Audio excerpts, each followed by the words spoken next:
باللہ من الشیطان الرجیم بسم اللہ الرحمن الرحیم ہم الذین، اب یہ عداوت کا جو ہے ان کا جو نقشہ ہے، یہ واقعات پیش کیے جا رہے ہیں۔ ایک غزوے سے واپسی پر دو مسلمانوں کی کچھ لڑائی ہو گئی، ایک مہاجر تھے اور ایک تھے انصاری۔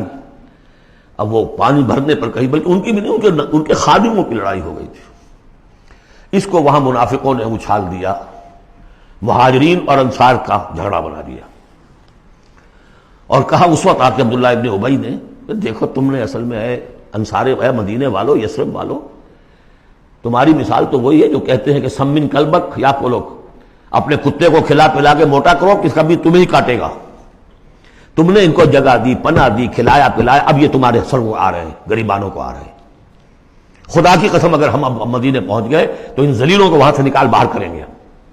ان کی یہ جرت، انصاری کا خادم اور ایک مہاجر کا خادم لڑے ایک انصاری کے خادم سے۔ ہم نے پناہ دی، اپنے ٹکڑے کھلائے ان کو، اپنی جگہ دی، اور آج ہی ہمارے سروں کو آ رہے ہیں، ہمارے منہ کو آ رہے ہیں۔ یہ بکواس اس نے کی۔ وہاں موجود تھے ایک نوجوان زید ابن ارقم، انہوں نے جا کے حضور کو بتا دیا۔ حضور نے بلایا، نہیں جی جھوٹ پتہ میں نے نہیں کہا، یہ چھوکرے نے پتہ نہیں کہاں سے سن لیا، یہ چھوکرا کیا ہے یہ، اور آپ اس کی بات مان رہے ہیں میرے معاملے میں۔ خاموش رہے حضور۔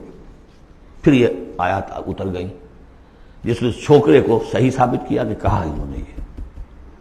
تو حضور نے فرمایا کہ لڑکے کے کان نے غلط نہیں سنا تھا، لیکن ایک بات نوٹ کر لیجئے، ان معاملات میں بھی حضور کوئی اقدام نہیں کر سکے عبداللہ ابن ابی کے خلاف۔ یہ نوٹ کرنے کی بات ہے۔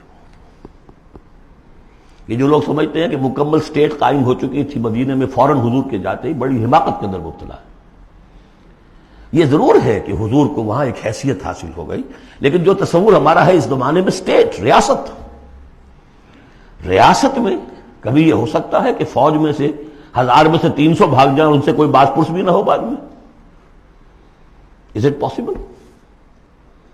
آج کی جدید ریاست میں کہیں یہ ممکن ہے کہ آپ کہیں اور عدالت، کسی اور عدالت میں اپنا مقدمہ لے جائیں؟ محمد کی عدالت میں نہیں جانا جی، ہمیں تو یہودیوں کی عدالت میں جانا ہے۔ منافقین یہ کرتے تھے، کوئی پکڑ نہیں تھی۔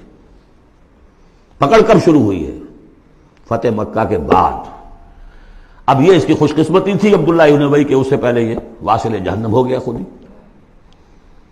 ورنہ یہ کہ فتح مکہ کے بعد ریاست قائم ہوئی ہے۔ یہی وجہ کہ اس کے بعد پھر جب جنگ کا اعلان ہوا ہے تو جو نہیں گئے ان سے باس پرس ہوئی ہے، حساب کتاب ہوا، اس سے پہلے نہیں۔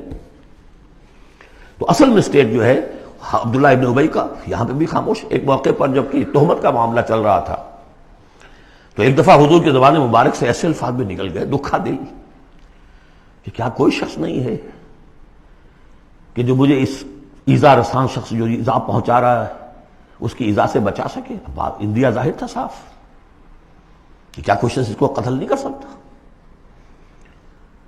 اب واقعات مختلف آتے ہیں۔ ایک واقعے میں تو یہاں تک آتا ہے کہ سعد ابن معاذ موجود تھے، انہوں نے کہا کہ حضور آپ مجھے حکم دیجئے، میں قتل کرتا ہوں اس کو۔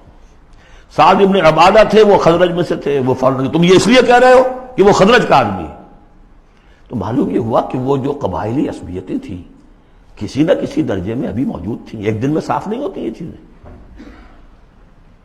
پھر حضرت سعد ابن عبادہ کہتے ہیں حضور سے، حضور اس شخص کے معاملے میں نرمی کیجئے، اصل میں اس شخص کو ہم بادشاہ بنانے کا فیصلہ کر چکے تھے، اس کے لیے ہم تاج تیار کر چکے تھے، آپ آئے تو اس کے سارے خواب جو ہیں وہ بکھر گئے۔